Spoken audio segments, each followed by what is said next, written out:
Hi family, you're welcome back to another reaction video. Guys, today we're reacting to 16 things I hate about living in Germany. 16 things. Guys, let's check out what he hates. And if this is your first time meeting me, my name is Naza and you're welcome to see this video. If you're a returning subscriber, thank you so much for being a part of this family. So guys, without further ado, let's dive right in and check this out, okay? I hate Germany, is what you will say after you've moved here and have to register at the Ausländerbehörde. When you first come here, of course you will be like, whoa, the bread is amazing, the beer is so good. But then, when you see your taxes, you will feel just like the rest of us. I worked all year and this is what I get to keep? This is nothing! And I think most Germans feel that way. We try to love our country, but we hate it. I know I've been responsible for many of you to move here. Many even said the government should pay me for promoting this country. Well, they haven't paid yet, so I'm making this video. It's time to talk about the downside. What, guys? Wait. So because the government have not paid him, he started to make a hate video. Oh, wow. Okay, let's get to know Of what our he beloved hates. Germany, okay? Let's go. The whole world thinks that Germany has an amazing education system. And that may be true for higher education, like university, but if you look at a normal school system, that is a joke. The German school system was implemented like 100 years ago. The teaching methods they use are 80 years old and nobody has updated them much ever since. And people have been complaining about this for decades. One of the reasons for this problem is that the school system is regulated by the federal states. That means that even if the government wants to change something, they can't because they have to ask the local federal states to implement those rules and they don't have to if they don't want to. The teaching methods from 80 years ago may have been amazing 80 years ago, but a lot has changed since then and all the teaching techniques in Germany are outdated. You just have to look at the PISA study that judges high schoolers and how they perform. Germany continues to rank really bad over there. It's a very difficult situation and that also leads to a very imbalanced education status of different federal states. For example, if you go to school in the north of Germany, the old East Germany, the schools there are much worse than South Germany, like Bavaria. And this creates another problem. For example, if you're a teacher in Berlin and you want to move to Bavaria, you can't just move there and teach in a school in Bavaria because the regulations and the rules are so different. It is almost impossible to accomplish that, and if you do, it is very hard. Oh, you guys, that's too bad. They should at least upgrade it now. I know you've been looking at a lot of beautiful, amazing things about Germany, but this right here, they should upgrade it. Why not? Why not upgrade the school system? Oh, and they'll be using the scheme of work of 80s ago. Whereas we have other things like the world is changing. Why not change with it? Oh, that's so bad. One would think that Germany, as a first world country, would have great internet, but it is exactly the opposite. The internet coverage here is worse than in a third world country. Is there a fourth world even? As soon as you sit down on the train and you leave the city, you can forget about internet. You will have to spend 6 hours, 8 hours in the train in Germany without internet for more than 70% of the time. I'm not even kidding, this is how bad it is. Every time I'm in a developing country, I'm amazed how good their internet is. A couple of years ago, I was in Myanmar. I took a 14-hour bus ride throughout the middle of nowhere and I had perfect internet for the whole bus ride. And when I got to the destination, I was staying on an island that isn't even on Google Maps and I had perfect internet. How can they manage to have good internet and Germany doesn't? I don't understand. And if you're living in a village in Germany... Guys, please tell me, comment in the comment section if this is true. Like, is this true? Like, please, in the comment section, comment, guys, please. Is it true that there's no internet, like no high internet? Oh my goodness. Germany, you can be even lucky to have a DSL connection. Yeah, that's how bad it is. Oh! Many people think that Germany is a strict and orderly country. Yes. Yeah, and I it is know. true, I relative think. to other countries at least. But there's a little problem coming with that. It's the over-regulation. Yeah, Germany is so over-regulated in every aspect of life. There is so many rules to follow, no matter what you're Yes. doing. You want to build a house? There's a book like this with rules and regulations. You want to start a biotech company? Forget it. People are fleeing Germany to start companies. There is licenses and permits for the most ridiculous things one can think of. You want to go fishing? You need a license. You want to fly a drone? You need a license. You want to get a metal detector and look for stuff in the ground? You need a license. Even if you want to cut down a tree to build a house, you need a license to fucking cut down the tree. Isn't that ridiculous? Oh my goodness. Like, I've not seen this part of Germany before. It's kind of funny, but it pays. Wait, guys, I've not seen this part of Germany before. Yeah, I know there are rules for everything, but guys, to even fish, you need a license to fish. Guys, to fish. I mean, oh my goodness, to cut down a tree, you need a license. I think this should be for people in the urban areas. What about people in the rural areas? Like now, we are in the city. What if I want to go to my village because I'm from River State? If I want to go to my village, like, you don't need anyone to tell me about cutting a tree. We can just cut down a tree as we want. Once you've bought the land, you can cut down trees as you want. Wait, you need a license to cut down a tree. Your own tree. No. It's become absurd. Pretty much most things in Germany are not fun to do because you need a license for it. Toilets. I hate toilets in Germany. Now, this issue is not exclusive to Germany, but to all of Europe. But anyone who has ever been to Asia or Japan knows there's a different way to use toilets than just with toilet paper, yeah? Southeast Asian countries have jet sprays. Japanese toilets have automatic systems to clean your butt.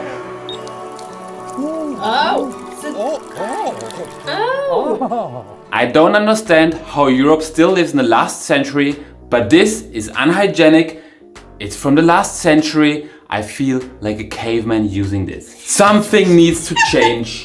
This is no way to build a toilet, okay?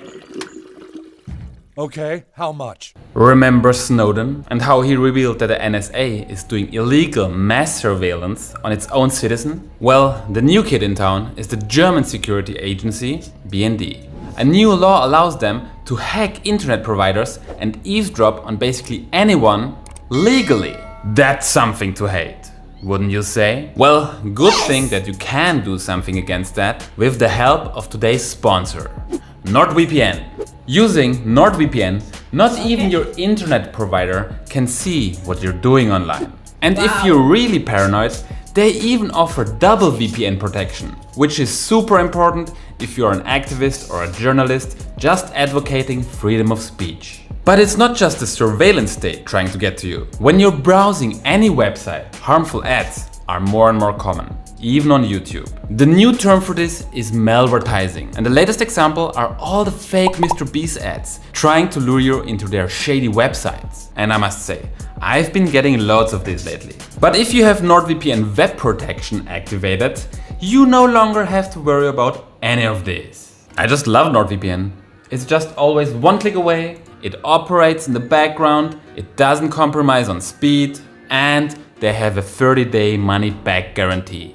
So if you don't like it, you get your money back. So if you want to stay safe while being online, go check out all the details in the link below. It's nordvpn.com/radicalliving and get in on the exclusive deal that is on right now. And now, bureaucracy. You really want me to get started on bureaucracy?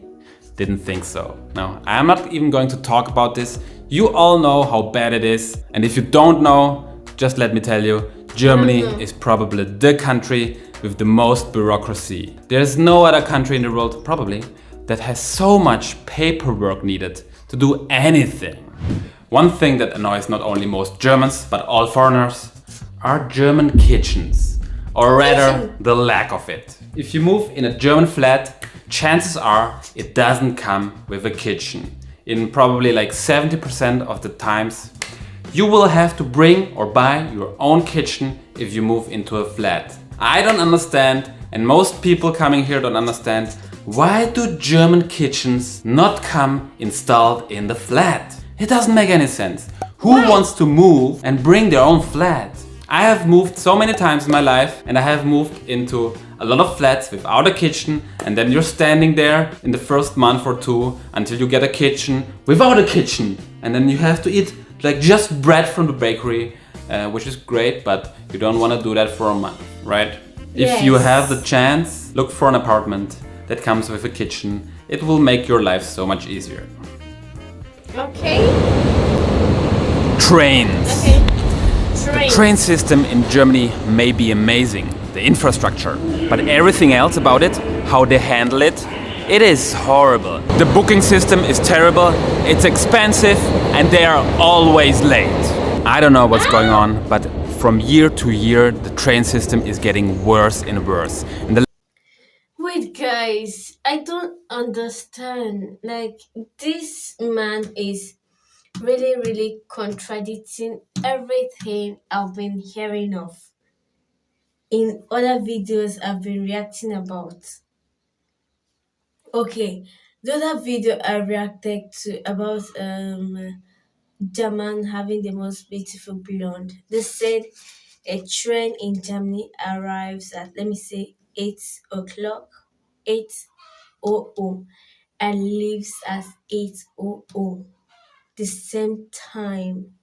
But right now, he's saying that trains are late.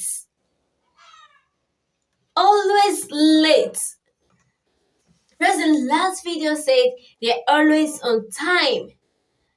Now they are like, right now, I don't even know they want to believe again.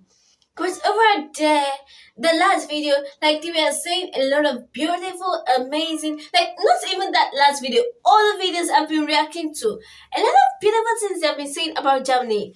Okay, and now this man is telling us the opposite.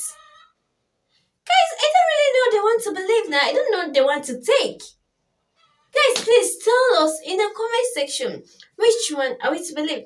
Is it that the train station is always on time or they are late these days? Because, oh my god, guys. Let's continue. Let's continue. Last year alone, I took dozens of train rides. I don't remember the last time a train was on time. And it's become so ridiculously expensive.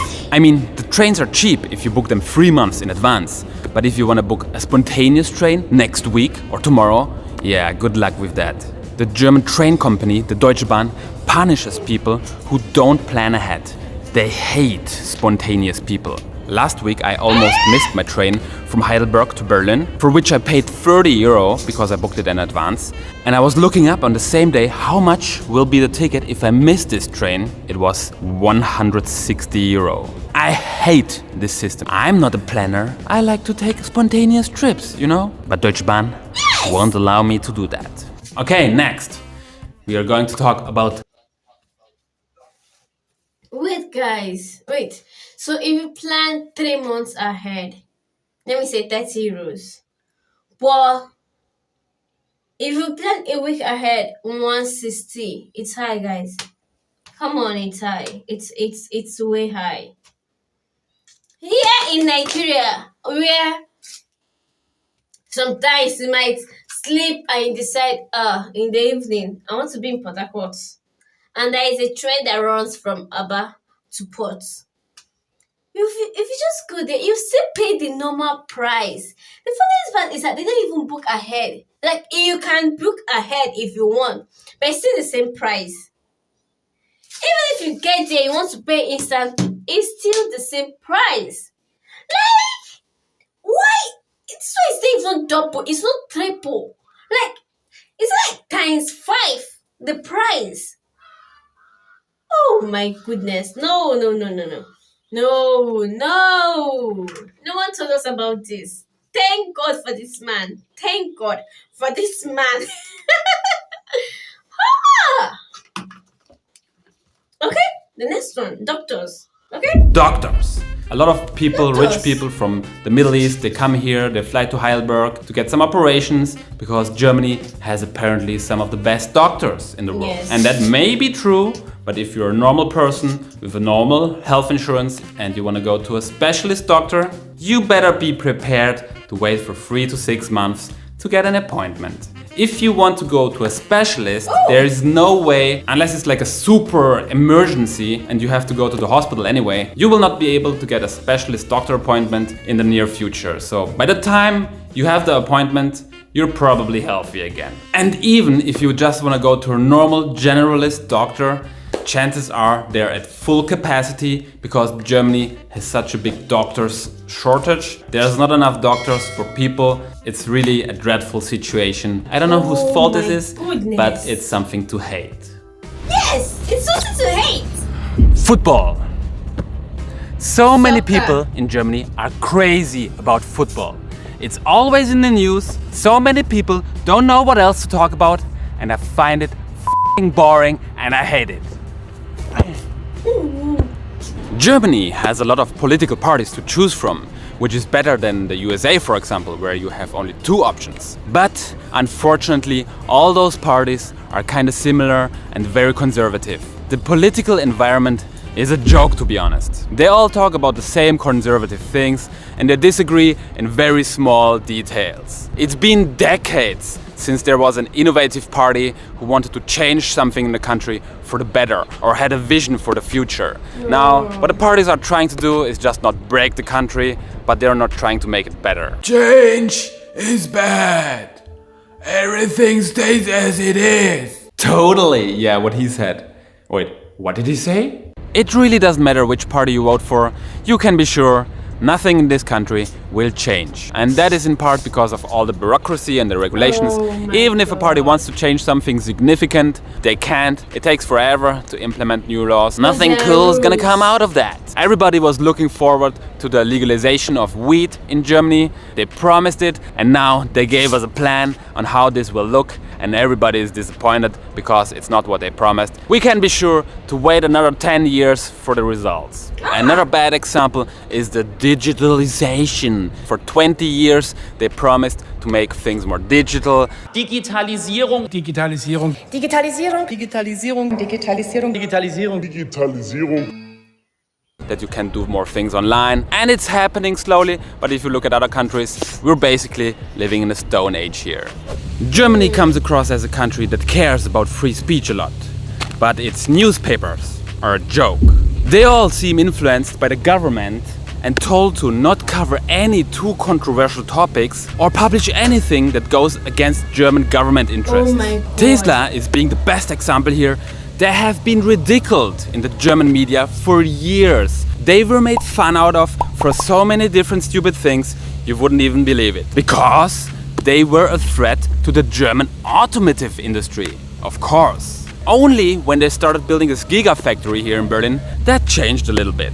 And if something bad happens, like the gang rape 2 months ago here in Berlin, you can be sure that the newspapers will not publish who the offenders were. And of course, who told them not to? It's those guys over there, because they fear an uprising in the population. Taxes! Germany has some of the highest taxes in the world. For every euro you earn, you can be sure not to even keep half. The Tax Freedom Day in Germany is in mid-July. In the USA, it is in May, for example, 2 months earlier. And if you don't know what a Tax Freedom Day is, that day points to that moment in the year until you have worked only to pay your taxes. By the official government calculation, this day is in mid-July, but they are missing a few variables there that we have to pay, like the Rundfunkbeitrag or the VAT on food and clothes and normal goods. If you take those into account, this day would actually be in September, meaning that we have to pay 70% taxes only. And apart from that, we have taxes for the most ridiculous things. We have a dog tax. You have to pay taxes for your dog. And another ridiculous one is the church tax. Yeah, the government is collecting taxes for the church. And where is all this taxpayer money going? We Germans have no idea. It's not going into digitalization, it's not going into the school system, the military is a joke. Where does all the money end up? I would like to know. Next! Did you know that Germany is a country of employees? If you are an employee, you're in heaven here. Employee heaven, that is. Employee protection is insane here. If you have a job, it's very hard to get kicked out of that. Yes, you pay a lot of taxes, but you enjoy a lot of benefits as well. If you're interested more in why it is so great to be an employee here, you should watch this video right here. But on the other hand, what sucks big time is if you want to be an entrepreneur, a freelancer, someone with no employee contract, yeah? If you want to live a life like that, the government has a lot of rules for you, oh yeah, and a lot of bureaucracy to fill out. So yeah, if you want to start a business in Germany, I would not recommend that because it's a pain in the ass. I don't know why the German government hates people who want to be self-employed and want to start a startup. And yeah, it has become a bit easier in the last few years, but it's still just the bureaucracy of it. It's a nightmare. If you enjoy being an employee, Germany is an amazing country. You have great employee protection, you have a lot of holidays, you have maternity leave, parental leave, you name it. But I don't want to be an employee, so I hate it here. You know what the national sport here in Germany is? No, it's not football. It's complaining. We Germans, we love to complain. And I'm the first one in line. A German will always find something to complain about. Even if he has the perfect life, he will find something to complain about. Yeah, we Germans are living in a great country relative to all the other countries, but we still think it sucks here. If you talk to a random German, you can be sure that 50% of what he's saying, he's complaining about something, whether it may be work, his family, or the government. If complaining would be in the Olympics, we would win every single year. No, there is no way Germany will win in complaining. Have you seen Nigerians? There is no way Germany is going to win Nigeria in complaining. There is no way, guys. Come to Nigeria. Even the air someone is breathing, you will complain about it. Look at the statue. Okay. Yeah, if a German looks at it, yeah, he will not say, "Oh wow, this is amazing, it's so great." He will look at it and say, "Is that real gold? Are they wasting it on this statue? It's too shiny anyway that way. And why is it in the middle of the road? It's blocking the way for all the people on the bikes here. And why is the city wasting all the money to build this? They could spend this money much better." Yeah, and I hate my life and existence itself. Many people dream of Germany. They dream of coming here to live here, to work here. But the truth is, Germany is a country of mediocrity. Yeah, you heard me right. Germany has become, because of all the regulations and the bureaucracy, a country of mediocrity. The country has no vision, no ambition, no leadership. Germany used to be a country of great poets, scientists, musicians. What is it now? It is a country full of people complaining and being negative. Just look at the statistics of people who won the Nobel Prize in Germany. Before 1950, Germany was the country who won regularly the most Nobel Prizes in the world, and ever since it's just going down and Germany is being left behind. It's sad, really. Makes me sad. Alright, despite all that, Germany is still a very decent place to live, at least if you like bread and sausages. If you don't, probably not. And if you have more things that you hate about Germany, please let the others know in the comments below. Yes, let us See you in the next video. Comment section. Wait, guys, so you want to tell me that the only good thing now in Germany is just bread and sausages? No, you guys, but this pains me for a country I love so much, I value. For them to be saying all these things that I've not heard at all. I've not heard about this before, about Germany. Guys, please, if there are other things you hate in Germany, please tell us in the comment section, please. So I know if this man is saying the truth or if the other videos have been reacting to. Like, I need to know which one is the liar. Like, which one lies the most. Ah, because this is just opposite of everything I've been reacting about. Guys, also if you have videos like this, please don't forget to send to us in the comment section, guys. Please share your thoughts in the comment section. It's really, really needed. I need to know which one is the truth. Yeah. Go have the day you deserve and we'll keep living under commanded blessings. See you guys in the next video. Bye.